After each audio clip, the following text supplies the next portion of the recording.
Coffee. Blessings. Welcome to Grace Levi Live in the Morning. We have a round two today. I'm playing catch up, y'all. And I didn't want our first live to be long winded. Okay. Today, I wanted to talk about what's going on with ICE so we won't be blinded while we pay attention to what's going on with the Epstein files.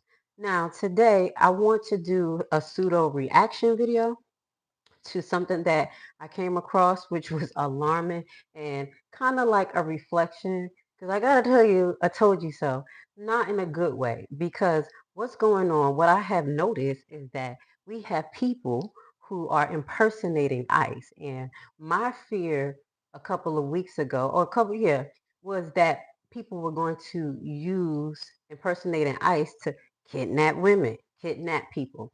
But what's alarming to me is that I came across this article where you have a New York sergeant who impersonated ICE related to his love triangle. Okay, so before we do that, we're going to do a little flashback because prior we showed you the FBI issuing a warning and a memo to ICE telling ICE, hey, stop wearing those masks, pull them down. You got to identify yourself. So let's get this broadcast started. Thank you for being here for round two. Hopefully the notifications go out. Again, welcome to Grace Levi in the morning. It is still morning time and we can still be sipping on coffee for a little while. So let's go. The FBI issued a memo encouraging ICE officers to stop wearing masks in the field and to specifically identify themselves. That directive came after several incidents of agents being impersonated. ICE agents say they wear those masks to keep them from being doxxed. ICE also says it's concerned about the safety of its agents in the field. In Fullerton, California, this week, police came across a man pointing a gun at a woman on a busy street. He identified himself as an ICE agent and said he felt like she was following him. Joining us now, staff writer at The Atlantic, Nick Miroff. He covers immigration and the Department of Homeland Security and just wrote about the issue of ICE agents wearing face masks. Now, shout out to the family. I'm going to call y'all family who saw this broadcast where I played this and we talked about some of the limits of them not showing their face, not even identifying themselves, having a badge to pull out or anything. And it's so crazy that they're worried about being doxxed, but they're out there acting like lunatics. Like lunatics. Again, y'all know I don't like the tactics of what ICE is doing, but I do understand that we have to get the immigration issue together, but not like this. So let's watch just a minute or two of this, and then we're going to get into the actual New York officer who impersonated ICE and now pleaded not guilty to charges. It's getting kind of hectic. And then we're going to see what's going on with ICE in Charlotte, Memphis, and New York right now. Right now. And he says those face mask coverings aren't going anywhere. All right, so Nick, good to have you. Let's talk about the masks. FBI wants them to stop wearing them. Why would they not listen? Well, I think we've seen other federal agencies that are assisting ICE in this mass deportation campaign quickly adopt the same face coverings. And wait, if y'all know I have the same reaction, that's a lie. Okay? Over is over. Nobody wants to wear those things. Officers who've been on their posts for years don't care about their face being hidden. So that's a plain out lie. Same reaction like I did before. Let's just watch a few more minutes because he had got on my nerves before, just by saying that. But again, let's listen to the expert. One veteran ICE official I talked to said that the FBI agents and the other agencies from the Department of Justice seem even more keen to wear masks than ICE officers because they don't really want to be there. And so I think there's broad concern about the effect that this is having on the image of these agencies, even though nobody really expects the masks to come off anytime soon. How big of a problem are these impersonations? Well, there have been several, instances already of criminals using masks, claiming to be, federal officers or agents in order to rob people or abuse people in some way or another. And it all points to a deterioration of trust. I mean, one of the reasons why police officers show their faces and have name tags on their uniforms is to give people confidence that they are who they say they are and that they should be trusted. And so if you have officers of the law going around looking like, bank robbers or stagecoach robbers with gaiters over their faces, they certainly don't reassure anyone that that they represent the law, and it's understandable that people would be confused and lose trust. Okay, so I was watching this. I was bringing this up because I was like, it's going to be criminals that actually do this. But guess what? Today, years old, released 2 days ago, NYPD sergeant accused of posing as ICE official. Documents. Okay, let's go. A sergeant of the new NYPD has been accused of pretending to be an ICE director and trying to force a family to report to the immigration enforcement location in New York City, according to the court documents. According to the court document, Islam claimed to be a field officer. I guess that's his name, officer director. Oh, freaking News 11, all the pop-ups. I don't have my pop-up block on. I do apologize. Director of ICE New York field office and contacted an unnamed victim on March 29th. It alleges he demanded the victim and the family to report to ICE location in New York on April 15th. Islam was arrested on Tuesday, and court documents say the alleged incident took place in Queens. So let me see, can I get one that's not going to have all these pop up on us? But I was afraid of criminals doing this. But guess who's doing this? Officers. Can y'all hear me? Okay, cool. And I hope my mic is coming through clear. I know it sounds a little bit different, but we'll be able to adjust it. Let me see. This officer right here, I think we have some articles. It says New York NYPD officers pleads not guilty to impersonating ICE agent. This is November 18th. So an NYPD sergeant has been charged with posing as a U.S. Immigration and Customs Enforcement field officer, field director, and ordering a victim and their family to turn themselves in. Now, allegedly, this victim and their family is supposed to be like his ex-girlfriend, or I don't know. It has to do with a love quarrel. At an arraignment on Tuesday at the U.S. District Court for the Eastern District of New York, Islam, 29, pleaded not guilty to a single charge of personating of a federal officer and was released on an unsecured $25,000 bail. Oh no. Defense attorney who appeared for Islam told the U.S. immigration judge, Merkel, that the NYPD suspend his client without pay and seize his badge and service weapon. Uh, as they should. As they should. According to the court paper, Islam, who also used the alias John W. Anderson, allegedly contacted the person identified in the court paper as victim one and identified himself as the ICE field director.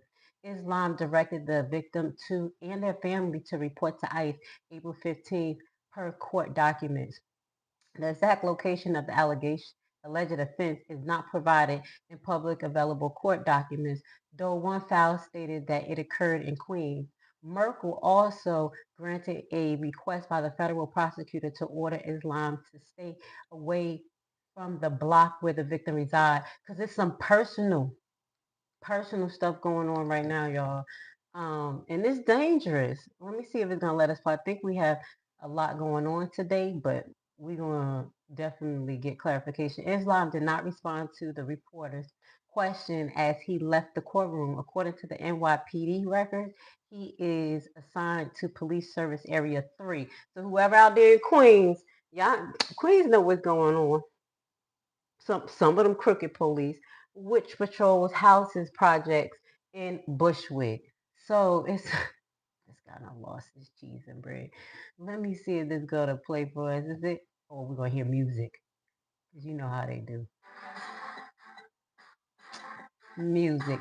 All right, let's see. Let's get to it. So this is what I was afraid of someone impersonating ICE and doing something to us. But then guess what? It's an officer. So when we get more updates on this particular situation, we're going to show it to you. We probably put it together in a compilation just to give you an update because people going to jail. behind impersonating ICE, and I don't know why would they want to, because ICE is not the person to impersonate. Okay, so now we're gonna get into ICE invasion of Charlotte, Memphis, and NYC. Just a short breakdown, and then we're gonna talk about where we at with court cases. Now, if you don't know what we do here, we break down things comprehensively. Like I kind of give y'all a build up because I can't sit here and come every day and be like, this happened, this happened. So I kind of predict some things and then it come true, then we talk about it, and we keep it non-biased here. If you like that type of commentary, it don't matter if you left or right, but you have respect for humanity and you have your own mind, hit the like button. Now, we're going to continue this broadcast because what we're trying to do is get in the algorithm. Now, Trump is supposed to be meeting with Mandani. Okay. Uh, Shout out to Mandani. You know, he already they've been calling him a socialist. And he said that he's going to defund New York if Mandani win. And he already won. So, oh well, let's see what happens. Let's see what Trump. My first deputy mayor and my chief of staff. Two leaders who have deep experience guiding our city and state through challenging moments, possess the fresh, innovative ideas needed to transform our city, and the expertise to help me deliver on the campaign promises that resonated with more than 1 million New Yorkers a little over a week today. First, I want to announce my first deputy mayor, Dean Fullahan. I also want to announce my incoming chief of staff, the unparalleled L. Bisgard Church. Few have played a more central role in this movement, or in every victory we achieved together in the assembly. Now let's see what how New York pan out. Y'all know I was a little skeptical of how past administrations dealt with the Ovid. They was really pushing it out there, but I got an exemption actually when I was in New York because I did work out there as a nurse. I was out there in the COVID. And I got an exemption, but I didn't like how they were pushing the narrative for it. So Trump is supposed to be meeting Mr. Mandami, and I wonder what type of talks they're going to have. So President Donald Trump said he would meet New York City Mayor Mandami on Friday. So this should be happening tomorrow. People are kind of like, all right, what's going to happen? Because he was very disrespectful. And I don't understand how y'all deal with it as far as being in politics and being disrespected by certain individuals so harshly. And then you have to go back and talk to them. It's a little bit ridiculous. But anyway, he's supposed to be meeting with Trump on Friday, signaling some type of possibly compromise between them two, highlighting that we have ICE that is inside New York and TikTok is on the go. Now, I don't got no TikTok clips because I didn't want to make this long-winded. But let's talk about what's going on according to The Hill. Yes, we show everything to everybody. All right, so we're gonna get into my favorite fave, which he is not. And y'all know I cannot stand the Border Patrol chief and commander because he's such a liar. Okay. All right, so let's just read this article. Let this play real quick. Thank you for being here with me. We're playing catch up here. We're doing a comprehensive breakdown, making sure that people don't forget so many people live.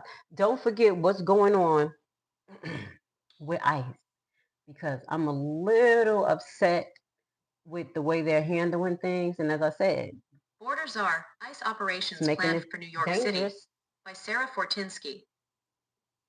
White House Border Czar Tom Homan said on Tuesday that Immigration and Customs Enforcement, ICE operations, will ramp up shortly in New York City. In an interview on Fox News' America's Newsroom, the Trump administration's senior immigration official noted that he previously had an agreement with New York City Mayor Eric Adams to let ICE operate from Rikers Island. But the city council sued to block the proposal, and the state Supreme Court sided with the council. I'm scared to pause this. I plan on being in New York City in the near future. We gotta pause this. Y'all from out there, right? Y'all know Rikers Island is Rikers Island is tore up from the floor up, almost made me throw up. No, and I'm just being modest. That place not only is dangerous, but the whole structure of it, that thing is supposed to be shut down. Just like the place I was telling you in Jersey that ICE took over, which is Delaney Hall. They go to the most decapitated places, the places that are disintegrated, and take that as their bunker place to bring people in. I'm gonna tell you that Rikers Island. If y'all from out there, I'm from the East Coast. I'm from Jersey, so back and forth from New York. I was born in Brooklyn. I know Rikers Island is not just the people who go to Rikers Island that's dangerous, but the whole setup is dangerous. It's so, like they set up hits in there amongst each other. The guards will have certain places that don't have cameras. It's terrible. Hopefully it doesn't play again. I didn't even want to pause it, but right now we had to because Rikers Island is a little bit scary. But the city council sued to block the proposal, and the state Supreme Court sided with the council. Thank you, because Rikers Island is dangerous. We are going to do operations in New York City. We know, in New York City, me and Mayor Adams at one point had an agreement to let ICE into Rikers Island. But the city council shut it down, Hammond said in the interview. Hammond said there is already a significant law enforcement presence in the city, but residents can expect that to increase. So we are going to be coming to New York City, he continued. We are already there now. I mean, teams are there now, but we are increasing enforcement present in New York City again, because they are a sanctuary city, and we know we have an issue there with public safety threats in the street every day. Hammond said ICE operations are not focused specifically on the partisan leaning of the city, but added that the government is targeting so-called sanctuary cities since, he said, that is where the government perceives there to be the biggest threat. Regardless of Republican or Democratic city, we are going to enforce the laws across this country and take those public safety threats off the street, Hammond said. But I will say this, he continued. I have said it from day one. Sanctuary cities, we are flooding the zone because we know they are releasing public safety threats in the communities every day. That is where the biggest problem is, and that is where we are sending majority of the agents, Hammond added. In a statement from Adams's office, a spokesperson stressed the importance of maintaining public safety, adding, that is exactly what Mayor Adams has worked to do every day for nearly 4 years. As the Adams administration has said over and over, we are willing to work with federal authorities on criminal issues like stopping the flow of illegal guns, the statement read, pointing to public safety achievements during Adams's term. But we have also been clear that our administration will always follow the law, and that means we do not collaborate with the federal government on civil immigration enforcement, the statement continued. Let's stop right there. I'm saying no, no, no. Adams is a daggone lie because they flooded New York. They was so reckless with their immigration policies that they was putting the migrants in police stations, taking over schools. That was not handled properly. That was atrocious. That was disgusting. And that's what makes Trump makes the sanctuary cities a target because he knows that's where the migrants at. But my thing is that why flood the streets with ICE agent, border patrol, and other individuals that are being harmful to American citizens in their approach when you can literally just try to, how can I say, mix things up, go to the, how can I say, social services. You go to the social services. I'm just going to throw this out again. Go to social services department where all of these people registered, the people who was coming in, and try to start tracking them from there. This right here, though, is not working because if you go to TikTok and you watch what's going on in New York, they turned up. Okay, so I think I have a Do I have a clip of it? I don't think I have a clip. I probably should have had a clip of it instead of having more newspaper articles for you guys because I know y'all like watching the action. But um, let's see. Let's see if we can watch this together. What is this? Thank you for stopping by this afternoon. I don't usually broadcast at this time, but I said, hey, let's try it. You never know. You know, we have some people come in here and have a good conversation. You never know. You never know. But are the problems at the airports getting any better? We connected with travel experts to explain your rights as a passenger and what you can expect in the weeks ahead. All right, this is Mandami. So in New York right now, what we're going to be doing is keeping our eye on what's going on with Mandami, Trump relationship. We already know that Trump is going to go into New York. Point taken. He's going to go into New York and do whatever he thinks he wants to do and exercise his power over Mandami. But let's see how he handles it, because the other administration did not handle this thing properly. Now, what we're going to be going into is Charlotte, because ICE is in Charlotte as well. But before we get to it, we're going to talk about some of the immigration policies that's happening with Trump right now. Imagine being able to build and how it's going to affect us. So there's some things that's going on, and I think we got to go into this a little bit more. Did y'all hear about Tender Hands? Tender Hands, guys. If y'all haven't heard about Tender Hands, this is allegedly an agency that is taking, the immigrant children from 6 months to 5 years old and housing them in these places called Tender Hands. And this is where they say is happening and the kids are getting lost. Okay, so these are some of the issues that's going on. Defer action for childhood arrivals. This is some of the laws. Renewal comes as the first time application are coming to an end. This is for January 2025 ruling from the Fifth Circuit Court of Appeals declaring that DACA program. That's just kind of what I was telling you, Tender Hands. We're going to go into that. I've been hearing some crazy things about Tender Hands and kids going missing there. Okay. They appeal the program unlawfully but allowed renewals for current recipients. So basically, they're trying to cut the migrants' resources off, all the resources that Biden gave to them. That's what they're trying to do. Also, it's another proceeding that's happening right now, Texas proceeding. It could end the work permit, which is going to cause more stress on us as a nation, because we already know some of the jobs that the migrants is occupying is the jobs that we don't want to do. And that's just real. Okay, that is just real. So the case was set back. This is Texas proceedings couldn't work permit. The case was set back to a lower district court in Texas, which is currently considering how to implement the Fifth Circuit decision. One possible outcome under the consideration is serving deportation protections from work permits, which could end work authorization.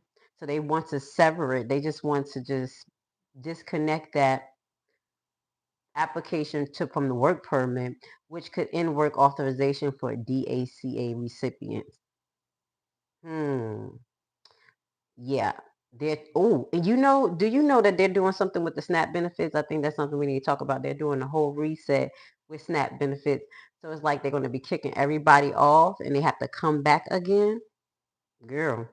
All right, so the future is uncertain. The District Court of Texas is expected to issue a new implementation or order about November 24th, 2025, coming up, which could alter the current state of the program, a final ruling by the Supreme Court. So by that time, we're going to figure out if they're going to, one, sever the funds definitely that the migrants are getting, because they're supposed to have a renewal of application for that, where that money was going to them. Also, they're trying to separate the application process from the work permit. I don't know how that's going to work, but the deportation protections that's under the application process, a little bit weird. That's why they trying to get people who are coming there who's like trying to update their applications and get things done. I guess if they're expired, you can't have protections. Like they like, okay, if you let it expire, you got to get out. You supposed to handle this before time. That's what I'm getting. So, all right, now this is what is halted or things that's going on enforcement wise. Chicago, we know Chicago kicked out the border patrol. Bavano, I'm not really feeling him at all. He is just a plain out liar. a plain out liar. So Chicago arrests partially halted. In November 2025, a federal judge in Chicago ordered ICE to release hundreds of people from detention, as we talked about, who were arrested during the operations because one, they can't even process these people through. They don't have enough judges. They don't have enough personnel. So these people are sitting there way longer than they're supposed to, which is against the Constitution. Appeal courts also, they pause limitations on force. Okay. Mm. We already saw what they're doing. We're about to show you right now because ICE is acting up in Charlotte. They turned up. Okay, so I'm going to show y'all what they're doing in Charlotte real quick. Charlotte, y'all too nice because they not showing a lot of New York on the mainstream because they turned up. The places that the people turned up, nah, they were showing the South Side. Shout out to the South Side. Y'all turned up, baby. Okay. So limited forces on November 19th. This was yesterday. An appeal court's temporarily blocked the Chicago judge order that had restrained how immigration agent could use force, such as tear gas against protesters. So it says the appeal court temporarily blocked the order. Yeah, that was a L. That was a L for us, meaning that they can still use this tear gas discretionally. And you remember that they had sprayed a baby 1 year old out there, and now they have a lawsuit pending that. So it says limits on courthouse arrest on November 18th. I say that because you know that judge got in trouble for that. Don't forget the judge got in trouble for trying to get that migrant, or the guy who was there for a separate charge out of the courthouse. Y'all remember? Okay. So on November 18th, a federal judge dismissed a Trump administration lawsuit that challenged a New York law. The law makes it more difficult for ICE agents to make arrests at or near courthouse without a warrant. Thank you. Point blank, period. Now, one of the last challenges is the racial profiling. Let's get to this. Following the Supreme Court ruling in September 2025, racial profiling during immigration raids has become a contentious issue. The ruling overturned lower court decision. I think we got another L, allowing ICE and Border Patrol agents to stop individuals suspected of being undocumented, even if it's based on race. That's a problem. That's a problem. And that's why we need to know who is in these position as Supreme Court, federal court judges, because this is terrible. We got two L's here. All right, now let's get to what's going on Charlotte. It's a little turned up. Let's watch this together. Thank you for the people who stopped by. Please hit the like button. We're working to just get in the algorithm and let our video play anytime that y'all just get the notification. So we just gotta tough this out. Let's hit it. Let's go. Border Patrol agents are targeting Charlotte, North Carolina in an operation dubbed Charlotte's Web. Cell phone video captured several arrests in the southern city over the weekend. Masked agents were witnessed pulling people from stores and parking lots. There we go. Oh. In one incident, agents broke the truck. Do y'all see this? Oh my God, I'm about to be outraged, just like I was with the South Side. Here we go. Window of an American citizen named Willie Aceituno. Aceituno told reporters he was injured in the action. He was detained, but later released as he told officers, "I am an American citizen." Soy ciudadano americano. Agents approached a landscaping crew, putting up Christmas decorations, but did not make any arrests. Same Protests thing. against the ICE surge were also evident in uptown Charlotte. Hold up, wait. I gotta put my head down. Y'all not even seeing my face right now. Are the agents being trained in tormenting people? Because they're literally just tormenting people. Come on now. Somebody putting up a Christmas tree, like for real. I keep saying I'll be like, I'm over it. I'm over it. No, but that's the highest level of ridiculousness. Residents shared their views with CBS News. Look at It's this. terrifying to pretty much know that at any moment a federal agent can just come out and abuse you just because of the way you look. I seriously believe that immigration is a civil issue. It's not criminal. So this doesn't make any sense to me. The action is being led by Border Patrol Commander Gregory Bovino, who is also part of similar recent surges in Chicago and Los Angeles. That's why you kicked out of Chicago right now. He done created such a liability for the administration. So many lawsuits coming out of Chicago that he has no choice. And now he's going over to Charlotte to show his little ugly army face. He reminds me of G.I. Joe. He's the bad guy. He's the bad G.I. Joe here. You know what? I can't stand people who lie blatantly. So to watch him lie on the stand, and then he said some things that was just plain out arrogant. I think that was what it was for me, because he was like, the use of force was admirable. It was acceptable.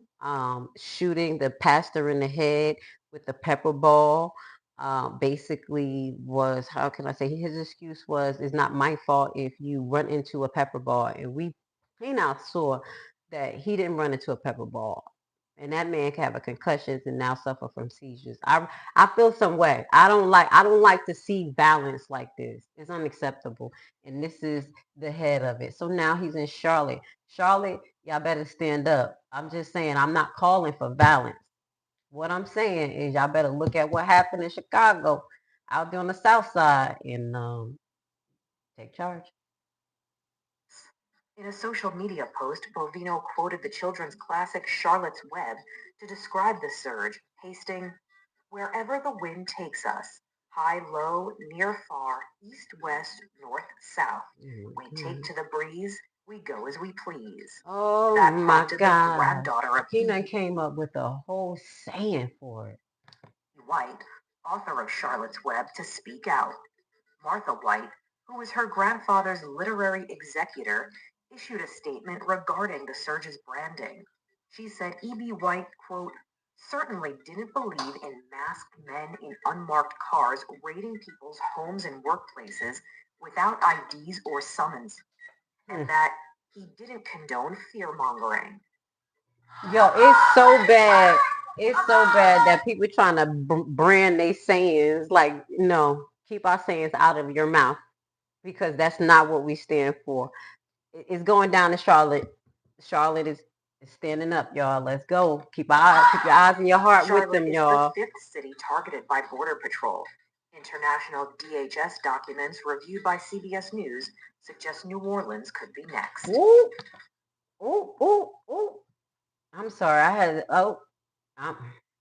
I'm not surprised.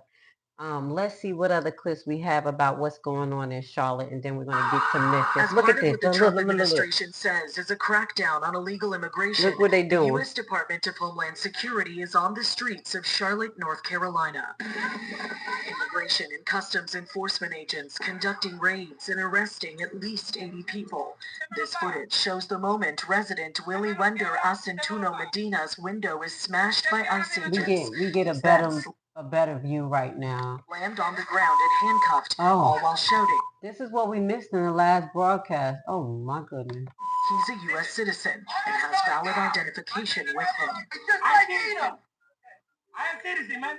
Medina says an officer eventually checked his ID while he was confined. My baby said, I'm a citizen, man. That's what I'm saying. We are eclectic. Inside a DHS vehicle.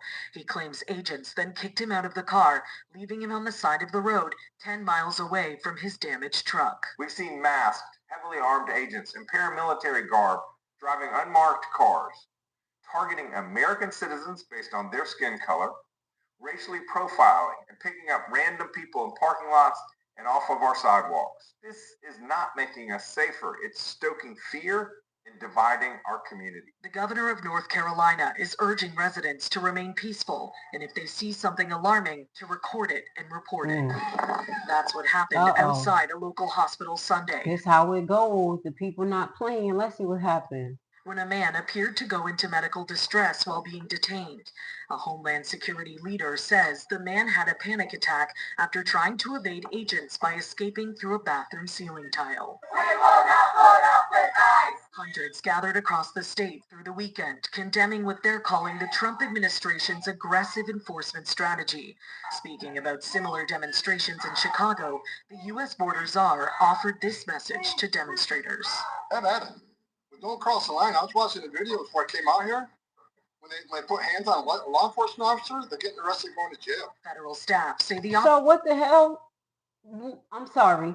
They're putting their hands on people aggressively, and then you have Bavano disgust themselves, telling them if they touch you, it's assault. So stop it. Stop the gas. It's the gaslighting for me. It's the gaslighting. The operation was in response to local officials refusing to comply with nearly 1,400 ICE detainment requests.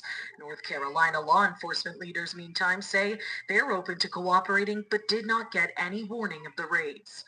Meanwhile, local officials say they're proud of how community members are supporting one another. We are standing up for those who are marginalized, those who are disconnected, those who are being adversely impacted. Now, the Department of Homeland Security has dubbed the raids Operation Charlotte's Web.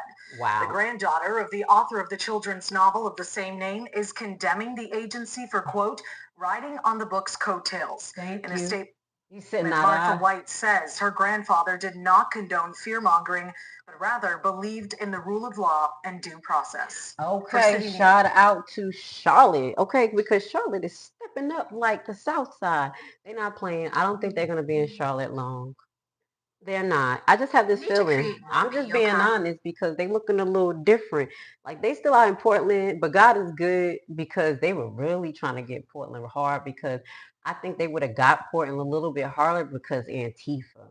And that is another politically driven, allegedly funded entity that Trump is mad at. Because so I'm grateful that it didn't go crazy in Portland. And we got to update with that. The judges is still blocking the National Guard from going in because they don't have no reason. But response to Charlotte immigration enforcement is still mixed. Let's see what's going on. Okay, allegedly. It's not mixed here. They're just doing too much. Talk about Bradley is in the city, live from Charlotte. What's the latest from there, Allie? Yeah, hey, Connell, we were there early this morning when about 100 protesters showed up to really voice their displeasure to the federal deployment here in Charlotte. We know that over 250 illegal immigrants have been apprehended since Operation Charlotte's Web began on Saturday. And we saw similar scenes to the protests that we saw today in Raleigh last night in the state capitol, where hundreds showed up there to protest the deployment of Border Patrol in that area as well. Now, ICE and Border Patrol expanding their operations across the state. The city's mayor has encouraged people living there, though, to remain peaceful. And this all comes as threats against Border Patrol agents have actually increased. Intelligence sent out amongst Charlotte Mecklenburg police suggesting that the cartel is targeting Border Patrol agents and ICE officers working Operation Charlotte's Web. Information go also to their warning local house. police may be Go to where they at. Don't go to where everybody else at and assault and batter American citizens. Go to where they at. Taken for federal law enforcement not involved in the operations. Now, lawmakers and local residents continue to speak out against Border Patrol tactics being used here in Charlotte. Assistant DHS Secretary Tricia McLaughlin defending the tactics, saying anyone who impedes their mission will be subject to arrest. But some residents say this is going a step too far. Whoa. What is all of this? If it's a U.S. citizen or an illegal alien, if you're not complying with law enforcement, they have reasonable suspicion, and then they will take measures. They were using their training to take measures into their hands to make sure for their own safety and for the public safety. I don't like her. I don't like her not one bit. First and foremost, you're letting ICE agents be the judge and the jury. That's not how it works. Y'all just saw that. Remember I was just talking about the damages that's going to happen to the cars, the liability that's going to be on the insurance companies because of this, because people are going to be filing claims trying to figure out how to get these things fixed. They can't directly go after the feds. Let's go. Are a part of my community, and my children play with them, and so I already emotional. it hurts my heart because I understand that there are processes for how to deal with deportation, and this isn't it. You know, hurting people, attacking them. Kids are scared to go to school. Families are scared to go to work. You're not only creating fear amongst the immigrant community, but you're creating fear amongst our communities, period, all the way across the city. This A is lot of Charlotte emotion there. reaction. There is a lot of fear in the community over these raids too, so much so that people are staying home, including school-aged children. We're talking about nearly 30,400 Charlotte Mecklenburg school students. Meanwhile, they were absent on Monday, according to the school district. Now, that actually accounts for roughly 21% Okay. of the district student. All right. Do y'all see what's going on? Do you see? That's called a silent protest. They're pulling their kids out because of safety issues. If the school can't say, hey, we have control, they can't come in here. That's what I'm talking about. That's what it sounds like to me. A silent protest. Go, guys. Population. Now, President Trump's senior advisor, Stephen Miller, he had a comment on this saying, quote, so a conservative estimate is that 1/7 of a major southern public school district is here illegally. We know next stop for Border Patrol Connell is Louisiana. And then we also heard the border czar Tom Homan saying New York is going to see a surge of... My thing is these kids who are allegedly here illegally, they have signed up for school, they have addresses, they have other contacts. Why can't that be point of reference where the ICE agents actually go instead of bringing a ruckus to the school? Because they have been around schools, i.e. that person had just got shot in, the last person that got shot in the south side of Chicago, they were at a bus stop and they had tried to tell the ICE agents to leave because the kids were coming out. And then as he was pulling off, the ICE agent shot at his car. Y'all don't remember? Do y'all remember that? I'll be remembering stories because I'll be telling. I'm telling. And he got, where did he get shot at? In the arm or something? It's 3 different shootings that happened on the south side. That's why they had to get out. But just remember that they be by the schools too. Resources as well that we'll see an immigration crackdown there where you are as well, Connell. Okay, yeah, we had that one day. I remember we covered it live, but it sounds like more's coming. Ali, thank you. Live from Charlotte. Thank you for watching. Subscribe below and download our News Nation app right now on your phone, and you will get... Let me see what broadcast this is. News Nation. All right. Let's keep this broadcast going because what we're going to be getting into is Memphis, I believe. Charlotte is fighting for their life. Now that they have the Border Patrol here with Bavano, his crooked self, we're going to pray for them, but they're coming together. Now we're going to be talking about Memphis. Congressman Cohen asked Trump administration to take ICE out of Memphis. This is his own page. Okay, Stephen Cohen. Let's get to this because Memphis, I think they've been in Memphis for a while. I kept saying Memphis was going to be after Atlanta, and I think they were because they're still out here subliminally, y'all. Y'all don't know because we ain't complaining because they're not out here doing things harshly and crazy. I don't see ICE walking down Atlanta right now. Like, we don't see a lot of armed men. We don't see that. When I was out giving out food yesterday, I would see them. So Trump immigration enforcement is not going after the worst of the worst, and this is his concern. This is the Congressman Cohen remark. He said, I had a community meeting this week and met with some folks in Memphis, and the issues that they were most interested in were the immigration at ICE. They were very concerned about the people from ICE with masks on their face, mistreating people, dragging them out of their cars, stomping on their heads, and arresting them. Just reading that like that's normal. It's not normal.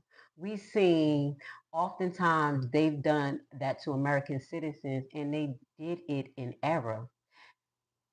They were also concerned about the immigrants who were taken out of the community that do so much good for the community.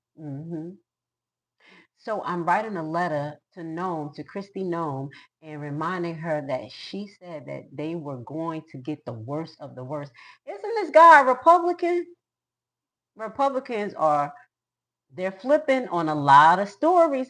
So they may be flipping on this ICE. Isn't this guy a Republican? Oh, well, let me know if he's a Democrat. What he got on him? Right here, let's see what he wearing. He got red. You know, ain't no Democrat wearing red. That's a Republican. Oh, they turning on Trump too. This is the second thing. Republicans are turning on Trump about ICE. He said, I thought you was going to get the worst of the worst, the murderers, the R's, the actual offenders. She's not. She's not doing that. She's talking about Christy. No, that's not happening. They've decided that they're going to get anybody in the community improperly, and that's wrong. This is his statement. They are taking time going after working people in our community, and it is not considered the worst of the worst.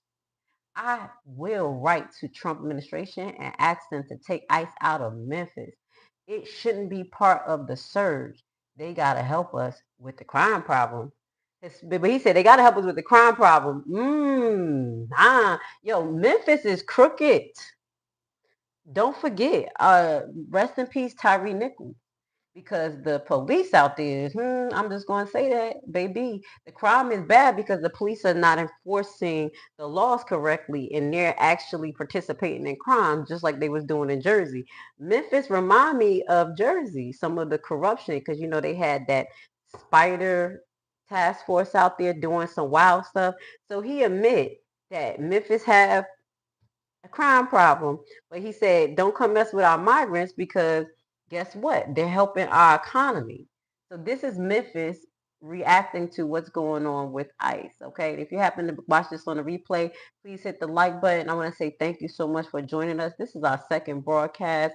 What I'm doing is just streaming randomly, getting myself in the stream wherever I can. If you come across it, please hit the like button. Let them know that you appreciate the different type of commissary. Oh Lord, like we in jail. Commentary. They almost got us all in jail. Anyway, that you appreciate the commentary and the comprehensive breakdown of what I do when it comes to this information, because we're not right, we're not left. We're just talking from a non-biased perspective. I'm kind of bringing y'all heart back to life. Let's go. This is their reaction to ICE being in Memphis. We're going to be coming to the end of this broadcast in the next 15 minutes. Voiced in the immigrant community over the Memphis Safe Task Force in the Bluff City. Dozens packed a MSCS meeting Tuesday night, worried about how federal agents in the area could affect their children. Right now, due to a lot of federal agencies in our streets, a lot of parents are scared to drive, take their kids to school. Others cannot afford tax, insurance, and without that kind of, you can be targeted and stopped. Parents and advocates say families are living in fear, and that fear is keeping students home. Parents have been fearful of their workplaces being raided by ICE. They've been afraid of going to the grocery store, and now they must worry if they'll be detained en route to picking up their own children. Board members voted to expand school bus routes, hoping the move will help immigrant families safely get their kids to class. I'm sorry, y'all. They're not stupid. They trying it. They do that, they're gonna put all them immigrant students and the parents in jeopardy. What? Them ICE agents gonna be right at the bus stop. What? They don't care. Y'all think that they wasn't hemming up the kids in Chicago because we couldn't get the clips. But they was separating the kids from the parents. They had them traumatized some way, somehow.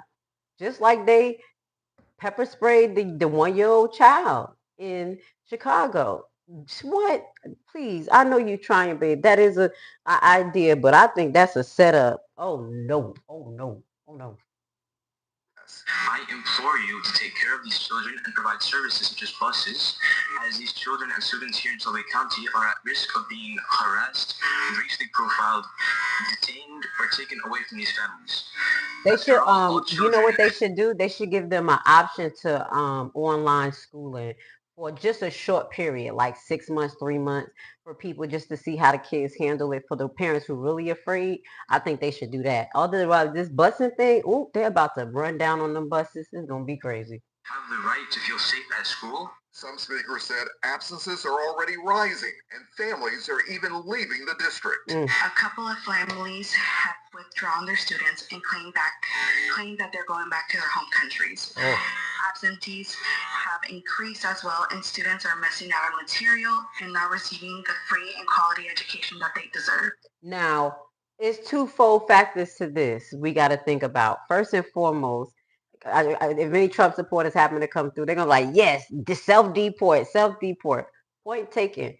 But you got to understand each school district gets money based on the number of students and attendance. And some of them are getting money based on a grading system as well, how well their students do. So this is going to severely affect certain school districts because their kids are unenrolling, hey, and guess what else is looming over the educational system? The shutdown of the federal education program. This is not good news. This is not good news.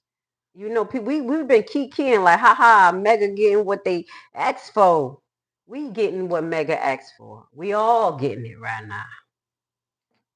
At a recent school board work session, it was announced MSCS enrollment had declined by more than 2,000 students compared to last year, but it's not known what impact federal agents have had on recent attendance. Still, district leaders said there's no evidence of ICE activity on school grounds, but safety protocols are ready if needed. Since then, there have been no reports of any immigration enforcement action on any of our school campuses, despite a visibly increased presence of federal law enforcement and National Guard personnel in our communities. Some board members pressed about what would happen if federal agents showed up on school property. So if they are on our property and ICE tries to take them, can our SROs stop them from doing that on our property? Others call for unity. You better be strong, because those ICE agents be fighting. They don't care who they fight. They fight. They locked up mayors. Girl, you better be ready, Memphis. I had to warn her. She said, can my people stop ICE? Hell to the no. I'm just being honest until God stop ICE, because these people is rogue. They rogue. The police stopping them, though. I'm just being honest. You know, lock them up. Immediate action to support every student. We're going to continue to push and support our students and make sure we're providing a safe environment, and we're going to hopefully agree on this transportation resolution as well. I think that's not a good idea, y'all. I'm scared. If y'all just tuning in, I'm afraid. Now, I'm so glad. Remember, I told y'all to go to y'all aldermen, go to y'all council members in y'all area to ask them what could we do to prevent us from, or mitigating the encounter with ICE. This is very admirable. I'm just going to be honest, but it's scary. I do believe if they bus the migrant students to school, particularly, the ICE is going to be right there at the bus stop. They're going to hem them up. Instead of ICE getting the list and just going to these people's houses at night, just kind of like easing in, getting them. If they're actually criminals, I'm just saying, you know, try to not traumatize everybody. And I don't want no kids traumatized, but if they have a real warrant and things to do to get these people, I think that's the best route. But watch this.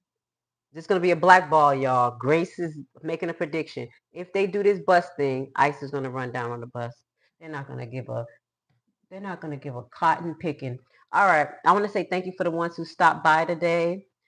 This is my second broadcast. Wait for the National Guard to show up. Many are wondering what impact the Memphis safe. Hold on one second. This is my second broadcast today. I don't usually broadcast at 11 a.m. 8 o'clock a.m. is usually when I broadcast, and it's going wonderful. I'm grateful for the algorithm. But again, I don't want to be trained on just going one particular time, having one type of content. I'm here to build a family of people who have different minds, who think different. I don't want you to think like me, but I do want you to have an open mind and come with the facts and lead with love. So if you like that type of commentary, this is the place for you, because I think we're going to have to build coalitions of people who, one, heart is activated, two, know what's going on when it comes to law, and don't deal with their emotions too much. You know, we can't be in here name calling all the time. And I'm a Democrat. I'm a Republican, and we all getting screwed. So that's where I'm at. My name is Miss Grace. Let's get to this other issue. Okay, this is an issue that's flaring up in Memphis that we got to keep our eye on, and we're going to end off on this. How will Memphis Safety Task Force impact Mason ICE facility? Now, obviously, that's probably like Rikers Island.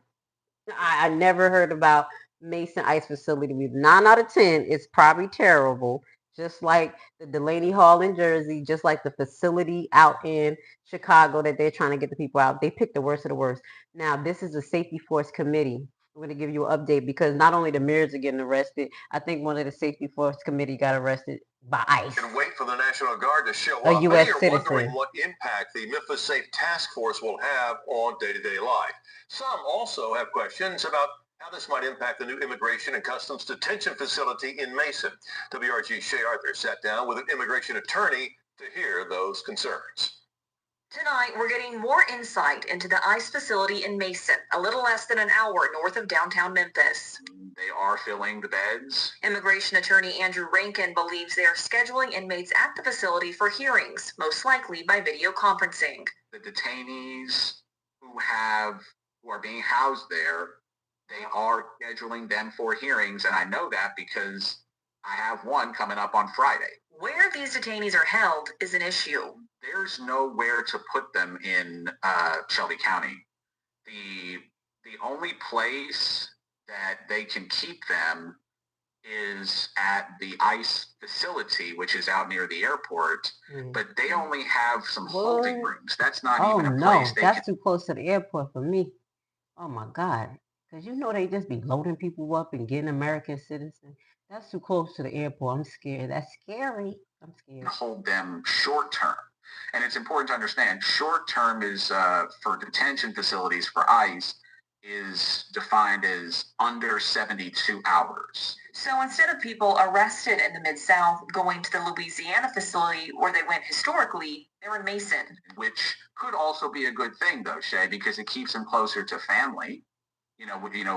In that airport, I'm just saying. Imagine the 45-minute drive up I-40 to Mason versus the 7 to 8 hour drive to one of the Louisiana facilities. Which he says helps with legal coordination as well. But with President Trump's new Memphis Safe Task Force adding boots on the ground, it's going to fill up with the enforcement heavy mentality. And so then the question becomes, okay, what happens when that facility is full? Because as we've seen, there are a lot of overcrowding concerns with these immigration jails across the country. For your news leader, Shay Arthur, WREG News Channel 3. Okay, so Now, now a spokesperson would not address our question about hearings at that facility, but did say of the Mason site that it will have capacity to house 500 detainees. As we are in the initial opening of the facility, there are approximately 20 detainees at that facility. I don't believe that. I don't believe that. They said they had 20. They starting to load it up. Okay, now this is the last part. Hold on. Here we go. Memphis Safety Task Force arrest. Okay, let's see. I think this was the one. Here's the game changer on how to make money on your Bear with me. time. Thank you for being here with Miss Grace this morning. Okay, I had to catch up on a lot that was going on. It's been a busy week. My broadcast is also for the working individual who can't just watch YouTube all day and need a comprehensive breakdown. You know what I'm saying? This is what we do here. All right, Memphis Safety Task Force arrest impacting immigration communities. All right, what's going on with them? Now let's finish this. Arrests, hundreds of guns seized, dozens of missing children found, and doubling down on their focus to get violent criminals off the streets. Dozens of missing children. Immigrants being They not detained told. Wait a minute. Y'all heard that? She added that in. We ain't hearing about the children they finding and what they doing, taking them to tender care, tender hands. We're going to talk about that because one of the broadcasters was talking about tender care facilities, and she was so choking up about what she have learned about the treatment and what they're doing to the kids. And these kids are allegedly suffering from, and I'm going to move forward. We're going to talk about that. I think we're going to do a reaction this weekend. Hundreds of guns seized, dozens of missing children found, and doubling down on their focus to get violent criminals off the streets. But the nonviolent immigrants being detained are having a traumatic effect on families in our area. It's what the task force lists as administrative arrests. Now, the Daily Memphian sat down with the president and CEO of Latino Memphis, Mauricio Calvo, who is the only staff member's name and picture that you will find on the organization's website right now. In Jeff Calkin's interview, Calvo says his staff asked for their names and pictures to be removed because they don't want to be targeted. It's one of the many things he mentions in that interview of how this is impacting immigrant families. Now, V901 is a group made up of volunteers trained to record ICE detentions that are happening around Memphis. They posted on Facebook 3 different ICE raids in one day. It's fine print there, but there was one earlier in the day that took a father away from his wife and baby while driving to the baby's doctor's appointment, leaving the mother and the baby on the side of the road. The second explains the use of force used against 2 homeless people that they searched and ended up arresting one. And then the last ended with 2 women in the Home Depot parking lot in Midtown where they arrested a single mother who was begging not to be separated from her child. And these are people who go out and film these instances as well. Scary. So, Luke, I want to open it to you. I did not get my hands on the physical police reports from these detailed incidents, but from what it is being described, is this humane to you? When you commit a crime, there are consequences for those actions. If a Memphian commits a crime, commits a burglary, he is separated from his family. If he has Now that's a burglary. We're talking about a civil situation because again, we have to monitor how many of these people are actually criminals that they're arresting. I'm not going to let him gaslight, but I'm going to let him finish because he made me sick with his introduction. Kids, he is separated from his family. In this instance, we are restoring order in our community. And like you mentioned, we don't know the arrests, whether they were under additional underlying crimes, additional than crossing the border illegally, working here illegally, using Social Security numbers. You don't know. Guess why? Because the people who we arresting, 9 out of 10, they're not doing nothing illegal. They're working and we're just processing them through the system. I promise you, this is going to be my last prediction for today. They're going to do a report of how many people actually was arrested. And they're going to compare the American citizens versus the non-American citizens, the criminals versus the non-criminals. And then we have to remember, civil crimes are not criminal crimes, okay? Civil crimes should not entail you having to have your beat by the police if that's dealing with paperwork. It's ways that you handle it. And a lot of civil cases, you don't even end up in jail. It's monetary requirements, or in this case, deportation. So I'm going to fast forward this guy. I'm going to feel it because he's just making me feel a little way. But at the end of I think he talks most of this. At the end of the day, I do think that we have something that we have to address as a nation of our approach of this, because after all of this is said and done, I think that we are not going to have the criminals out. I believe that Tren de Agua and a lot of other sleeping cells are still here right now, just watching us be in chaos and waiting for the right time. Yeah, that's what we're going to end off in. Just like what happened when the Hebrews, the Israel of the Bible, was taken away from their land. They were fighting. I have to tell you, they were split. They were fighting. This is not about nationality, not about color. I don't care. I'm a Hebrew. I'm telling you Bible stories. It weakens a nation. It weakens a body of people. Even it weakens a household if you have people in your household fighting, your relationship, you're fighting. How can y'all stand that